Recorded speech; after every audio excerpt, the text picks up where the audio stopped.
మిర్చి రైతుల విషయంలో కూడా ఎప్పుడు చూడని మోసాలు చూస్తూ ఉన్నాం. మిర్చి రైతుల విషయంలో గారెడీలు మోసాలే కనిపిస్తూ ఉన్నాయి. ఒక్క రైతు నుంచి కూడా 40 రోజుల నుంచి మీరు అంతా చూస్తున్నారు. 40 రోజుల నుంచి మన కళ్ళ ఎదుటే కనిపిస్తూ ఉంది మిర్చి రైతుల అవస్థలు. మిర్చి రైతులు పంట అమ్ముకోలేని పరిస్థితి, గిట్టుబాటు ధరలు లేక రైతులు అవస్థలు పడుతూ ఉన్న పరిస్థితి మన కళ్ళ ఎదుటే కనిపిస్తూ ఉంది. 40 రోజుల నుంచి పరిస్థితి జరుగుతూ ఉన్నా కూడా ఇంతవరకు ఒక్క రైతు నుంచి కనీసం 1 కేజీ మిర్చి కూడా చంద్రబాబు నాయుడు ఇంతవరకు కొనుగోలు చేయలే. కొనుగోలు చేయకపోగా ఏమంటాడు అసెంబ్లీలో? గవర్నర్ గారి ప్రసంగంలో ధన్యవాదాలు చెప్పే తీర్మానంలో చంద్రబాబు గారే మాట్లాడుతూ మిర్చి విషయంలో మార్కెట్ ఇంటర్వెన్షన్ చేయడం లేదంటూ ఆయన చెప్తాడు. అదే బడ్జెట్ ప్రసంగంలో అగ్రికల్చర్ మినిస్టర్ రాష్ట్ర ప్రభుత్వం మాట్లాడుతూ రాష్ట్ర ప్రభుత్వం మార్కెట్లో జోక్యం చేసుకొని పరిష్కారం చూపించేశామంటూ ఆయన మాట్లాడతాడు. ఎవడికి పరిష్కారం చూపించాడు? ఎవడి దగ్గర కొనుగోలు చేశారు? పరిష్కారం చూపించేశామంటూ కొనుగోలు చేశామనంటూ ఏకంగా అగ్రికల్చర్ మినిస్టర్ ఏకంగా అసెంబ్లీలో ప్రస్తావిస్తాడు. బడ్జెట్లో చూస్తే ధరల స్థిరీకరణ నిధి కింద 300 కోట్లు కేటాయించారు. 300 కోట్లు ప్రతిపాదించారు. నేను అడుగుతా ఉన్నా, అదే వైఎస్ఆర్సీపీ హయాంలో మా ప్రభుత్వంలో ఏకంగా 3,000 కోట్ల రూపాయల ధరల స్థిరీకరణ నిధి కేటాయించి ఏకంగా వరి కాక ధాన్యం కాక 7,800 కోట్ల రూపాయలు ఖర్చు చేసి ఇతర పంటలు కొనుగోలు చేసి రైతులకు తోడుగా ఉన్నాం. పెద్ద పెద్ద పోస్టర్లు ఆర్బీకేలో పెట్టేవాళ్ళం. సీఎం యాప్ అని, continuous monitoring of agricultural price and produce అని ఆర్బీకేల ద్వారా జరిగేది. ఎక్కడ ఏ ఆర్బీకే పరిధిలో అయినా కూడా ఏ పంట అయినా కూడా రైతు నష్టపోయే పరిస్థితిలో ఉంటే ప్రభుత్వం ఇంటర్వ్యూన్ అయ్యి కొనుగోలు చేసి మార్కెట్లో కాంపిటీషన్ క్రియేట్ చేసి ఆ రేట్లు పెరిగేట్టుగా చేసింది. మా ప్రభుత్వ హయాంలో చీని, పసుపు, అరటి, పొగాకు ఇలా రకరకాల పంటలను కొనుగోలు చేసి 7,800 కోట్లు ఖర్చు చేసి రైతులకు తోడుగా ఉన్నాం. ధాన్యం కొనుగోలుకు మరో 65,000 కోట్ల రూపాయలు ఖర్చు చేసాం. అదొక రికార్డు. ధాన్యం కొనుగోలుకు 65,000 కోట్ల రూపాయలు ఖర్చు చేసిన పరిస్థితి. ఈరోజు చంద్రబాబు నాయుడు అధికారంలోకి వచ్చిన ఈ 10 నెలల కాలంలోనే మొన్ననే చూసాం, ధాన్యం కొనుగోలులో ఏ రైతుకు కూడా గిట్టుబాటు ధర రాలా. కనీసం 300 రూపాయలు రైతు తక్కువ రేటుకు అమ్ముకోవాల్సిన పరిస్థితిలో రైతు అమ్ముకోవాల్సిన పరిస్థితి వచ్చింది. ధాన్యం పరిస్థితి అదే, మిర్చి పరిస్థితి అదే, టమాటో పరిస్థితి అదే, పత్తి పరిస్థితి అదే, మినుముల పరిస్థితి అదే, కందులు పరిస్థితి అదే, పెసలు పరిస్థితి అదే. ఈ పంటలకన్నిటికీ కూడా ఏ పంటకు గిట్టుబాటు ధర లేదు. రైతు అవస్థల్లో ఉన్నాడు. రైతుకు ఆదుకోవాల్సిన పరిస్థితిలో చంద్రబాబు నాయుడు గారు నిమ్మకు నీరెత్తినట్టుగా చంద్రబాబు నాయుడు ఏమాత్రం కూడా పట్టించుకోని పరిస్థితి ఈరోజు మనం చూస్తూ ఉన్నాం. ఈరోజు అప్పట్లో వైఎస్ఆర్సీపీ ప్రభుత్వ హయాంలో కుల వృత్తులను నమ్ముకునే వారికి ఎప్పుడూ జరగని విధంగా తోడుగా నిలబడ్డ పరిస్థితి. స్వయం ఉపాధిని ప్రోత్సహిస్తూ వారందరికీ అండగా ఉన్న పరిస్థితి. ఇంతకుముందు వైఎస్ఆర్సీపీ ప్రభుత్వంలో జగనన్న చేదోడు, జగనన్న తోడు, వైఎస్ఆర్ లానేస్తం, వైఎస్ఆర్ వాహనమిత్ర, వైఎస్ఆర్ నేతన్న నేస్తం, ఈ పథకాలన్నీ కూడా ఈరోజు పూర్తిగా రద్దయిపోయిన పరిస్థితులు. మత్స్యకార భరోసా పథకం కూడా 2 సంవత్సరం ఎగరగొట్టిన పరిస్థితిని మనం అంతా కూడా చూసాం. ఉద్యోగుల విషయానికి వస్తాం. ఉద్యోగస్తుల విషయానికి వస్తాం. ఉద్యోగస్తులకు కూడా చంద్రబాబు నాయుడు తీవ్రంగా మోసం చేశాడు. ఎన్నికలప్పుడు ఎన్నికల మేనిఫెస్టోలో చంద్రబాబు నాయుడు చెప్పిన మాటలు, అధికారంలోకి రాగానే సిపిఎస్, జిపిఎస్ విధానాన్ని పునఃసమీక్షిస్తామన్నారు. ఇప్పటి వరకు దీనిపై అతిగతి లేదు. మేము ఉద్యోగస్తులకు మంచి చేయడం కోసం గతంలో ఎప్పుడూ జరగని విధంగా జిపిఎస్ తీసుకొచ్చినాం. ఈ పెద్ద మనిషి అప్పట్లో ఉద్యోగస్తులను రెచ్చగొడుతూ సిపిఎస్ విషయంలో మళ్ళీ పునఃసమీక్షిస్తాము అని చెప్పి మాట చెప్పాడు. ఉద్యోగస్తులతో పని చేయించుకున్నాడు, ఓటు వేయించుకున్నాడు. ఆ తర్వాత గాలి కొదిలేశాడు. ఉద్యోగులకు మెరుగైన పిఆర్సీ అన్నాడు. మా ప్రభుత్వం నియమించిన పిఆర్సీ చైర్మన్ను ఈయన అధికారంలోకి రాగానే తొలగించేశాడు. కొత్త పిఆర్సీ ఇంతవరకు వేయలేదు. ఉద్యోగస్తులకు జీతాలు పెంచే కార్యక్రమం ఇంతవరకు జరగలేదు. కూటమి ప్రభుత్వం రాగానే ఐఆర్ ప్రకటిస్తామన్నారు. ఇప్పటికి 10 నెలలు అయిపోయింది. నేరేడు సంవత్సరం ఐఆర్ ప్రకటించలేదు. ఈ సంవత్సరం కూడా ఐఆర్ ప్రకటిస్తున్నట్టుగా, దానివల్ల జీతాలు పెరుగుతున్నట్టుగా బడ్జెట్ డాక్యుమెంట్స్లో ఎక్కడ కనిపించవు. 3 డిఏలు పెండింగ్లో ఉన్నాయి. వాటి ప్రస్తావన కూడా బడ్జెట్లో లేదు. ప్రతి నెల 1వ తారీఖునే జీతాలు ఇస్తామన్నారు. కేవలం ఒకే ఒక నెల ఇచ్చారు. ఈ రోజుకి కూడా జీతాల కోసం ఉద్యోగస్తులు ఎదురుచూపులే. ఇంకా మా హయాంలో అన్నా కనీసం బట్టలు ఉన్నాయి. మా హయాంలో అన్నా కనీసం కోవిడ్ లాంటి మహమ్మారిని కూడా చూసాం. అలాంటి విపత్కర పరిస్థితుల్లో కూడా మేము మెరుగైన జీతాలు ఉద్యోగస్తులకు ఇచ్చాం.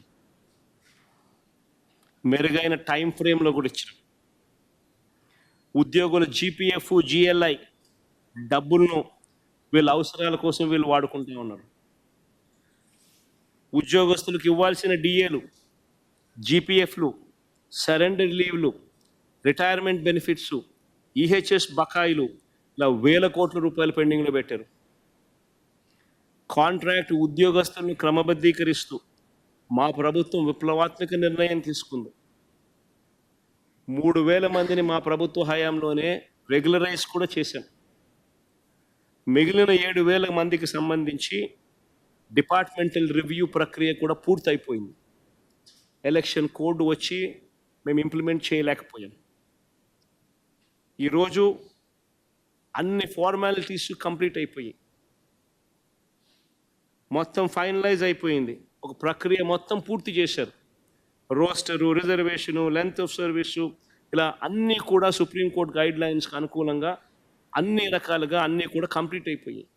ఆ మిగిలిన 7,000 మందికి ఎందుకు రిక్రూట్మెంట్ ఆర్డర్స్ ఇవ్వడం లేదు? ఎందుకు రెగ్యులరైజ్ చేసే ఆర్డర్స్ ఎందుకు ఇవ్వడం లేదు? వాళ్ళ జీవితాలతో కూడా ఆడుకుంటూ ఉన్నారు. ఉద్యోగాల గురించి 2 ఆసక్తికర విషయాలు చెప్తా. ఇది ప్రతి ఒక్కరికి కూడా తెలిసి ఉండాలి. మరీ ముఖ్యంగా ఉద్యోగస్తులకు తెలిసి ఉండాలి. ఎందుకనంటే రాష్ట్ర ప్రభుత్వం ఏమీ ఇవ్వకపోయినా కూడా ప్రతి ఏటా గవర్నమెంట్ ఉద్యోగస్తులకు కనీసం 9 నుంచి 10% జీతాలు వాళ్ళవి పెరుగుతాయి. 2 డిఏలు, ఒక ఇంక్రిమెంట్ రూపేణా. ఇది వాళ్ళ హక్కు. న్యాచురల్గా ఖచ్చితంగా వాళ్ళకు పెరుగుతుంది. కానీ చంద్రబాబు నాయుడు ప్రభుత్వం వచ్చాక మాత్రం జీతాలు పెరగని పరిస్థితి ఎక్కడైనా కనిపించింది అని అంటే ఒక చంద్రబాబు నాయుడు గారి ప్రభుత్వం వచ్చిన తర్వాత మాత్రమే కనిపించింది. పైగా బడ్జెట్లో దీనికోసం కేటాయింపులు ఆశ్చర్యకరంగా తగ్గించినారు. ఇది ఇంకో పెద్ద ఆశ్చర్యం. నిజంగా ఒకసారి ఏ రకంగా తగ్గించినాను ఒకసారి చూస్తే ఇది వాళ్ళ బడ్జెట్ డాక్యుమెంట్స్. బేసిక్ పే ఒకసారి చూడండి. రివైజ్డ్ ఎస్టిమేట్లో 35,439 కోట్లు అయితే పెరగాల్సింది పోయి 35,431 కోట్లు తగ్గింది. అదే 2023-24 నుంచి గమనిస్తే పెరుగుతుంది. మళ్ళా 25-26 ఈ బడ్జెట్లో పెరగాలి. పెరగకపోగా బేసిక్ పే తగ్గింది. అదే రకంగా గ్రాంట్ ఇన్ ఎయిడ్ శాలరీస్, అంటే ఇది యూనివర్సిటీస్కి ఇచ్చే శాలరీస్, యూనివర్సిటీస్లో పనిచేసే వాళ్ళకి ఇచ్చే శాలరీస్, వాళ్ళ శాలరీస్ చూస్తే ఏకంగా 2023-24లో 3,927 కోట్లు అయితే 2025-26 ఈ బడ్జెట్లో వీళ్ళు పెట్టింది 2,944 కోట్లు. అంటే కొత్త వీసీలను నియామకం చేసింది ఉద్యోగస్తులు తొలగించేదానికోసం. అంతే కదా? దాని ప్రకారం ఇవాళ బడ్జెట్ డాక్యుమెంట్స్ నేను చూపిస్తా ఉన్నట్టు. రిటైర్డ్ వాళ్ళ పరిస్థితిని ఒకసారి గమనిద్దాం. రిటైర్డ్ వాళ్ళని ఒకసారి గమనిస్తే పెన్షనర్ల సంఖ్య మామూలుగా ప్రతి ఏటా పెరుగుతుంది. రిటైర్ అయిపోయే వాళ్ళ సంఖ్య పెరుగుతుంది. ప్లస్ పెన్షనర్లకు డిఆర్ అనేది యాడ్ అవుతుంది. వీటి 2 కారణాల వల్ల పెన్షనర్లకు మామూలుగా అమౌంట్ అనేది పెరగాలి. అలాంటిది పెరక్కపోగా ఒకసారి చూస్తే పెన్షనర్లకు సంబంధించి 2023-24లో 12,101 కోట్లు ఉంటే 2025-26 11,080కి రివైజ్డ్లోనే 9,746 చూపించినారు. తర్వాత pensions of state aided education institutions వాళ్ళది చూస్తే 2023-24లో 701 ఉంటే 2025-26లో 511కి తగ్గించినారు. తర్వాత లోకల్ బాడీస్లో ఉన్న ఎంప్లాయీస్ ఆఫ్ లోకల్ బాడీస్ 2023-24లో 437 కోట్లు అయితే అది 12,50,00,000కి తగ్గించేసినారు. అంటే ఫస్ట్ ఆఫ్ ఆల్ ఇక్కడ జరిగేది ఏం జరుగుతూ ఉంది?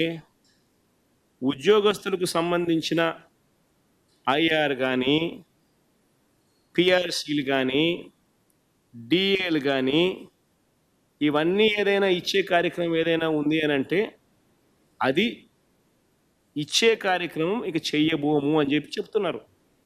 2025-26 లాస్ట్ ఇయర్ ఎలాగో ఇవ్వలేదు, రాబోయే సంవత్సరంలో కూడా ఇవ్వబోము అని కూడా చెప్తా ఉన్నారు. పిఆర్సీ ఇవ్వబోమని, ఐఆర్ ఇవ్వబోమని, పెండింగ్ బకాయిలు కూడా ఇవ్వబోమని కూడా చెప్తా ఉన్నారు. ఇక్కడ ఇంకొక ఆసక్తికరమైన విషయం కూడా చూడాలి.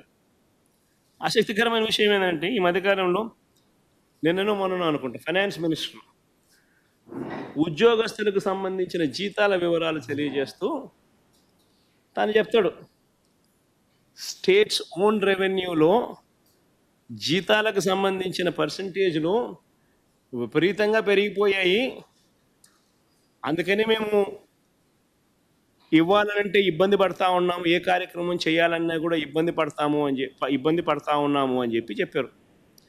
ఆశ్చర్యకరమైన విషయం ఏంటంటే ఆయన అధికారంలోకి వచ్చిన మొట్టమొదటి సంవత్సరం 2024-25 ఇది వాళ్ళ బడ్జెట్ డాక్యుమెంట్లు వాళ్ళు చూపించినది.